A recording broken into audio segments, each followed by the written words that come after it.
At first, these seem like normal grown-out French tips on the toes. There are a few small overfiled spots, but I don't think it's anything serious.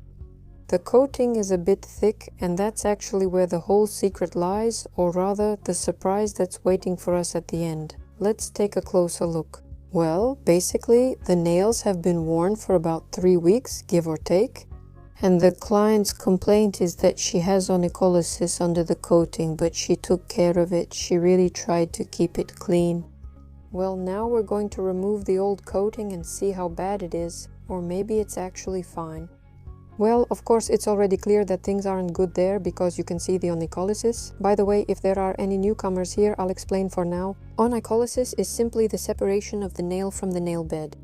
And now I'm showing you the method I use to get rid of it. To get rid of it means to clean it up. That is, to eliminate the gap and eliminate the pocket completely. For this, I use a small carbide burr in the shape of a ball. This is probably the most convenient burr shape and a great way to cut the nail plate exactly where you need to.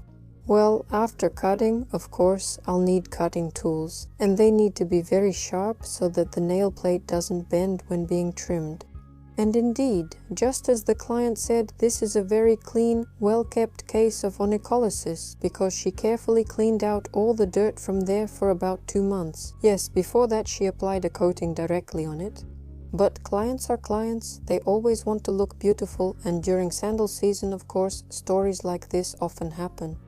So we've already removed the biggest piece here, but we still have more cleaning up to do. And for that, I'll use a bowl-shaped bit as well, but this time a diamond one, not a carbide one, and it has a green band. Blue and red ones will also work, it'll just take a bit longer. I always choose the fastest methods and techniques, especially since I had very little time.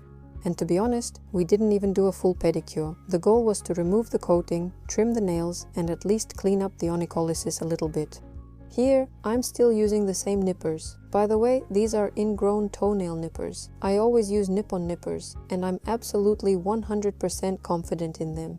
And with these same nippers, I can also trim the free edge and use them to clean up the onycholysis. For now, I'm just continuing to perfect everything. Well, as much as possible in the context of these kinds of procedures, and I want to say that this particular onycholysis, specifically on these feet, is definitely not the first time I've cleaned it up. History always repeats itself. Everything here is always the same. We clean it up in the fall and then over the winter. She grows it out, then realizes that it's already spring and almost summer, and then gets a new coating again. She runs around in closed shoes with hard gel polish, it all twists and gets pressed. Well, in the end, we get what we get.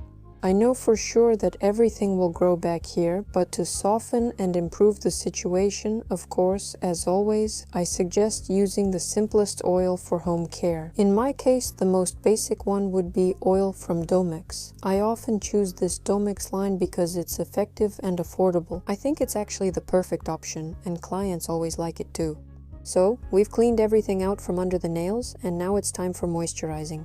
And every year, I tell her how important it is to moisturize the nails, how important it is to massage the area yourself when applying oil. And every year, it all repeats again. It's just that they're clients, because their lives aren't about nail problems, but that's our job. We have to solve these problems over and over again, and there will never be an end to it. This was Aliona. Bye. Subtitles.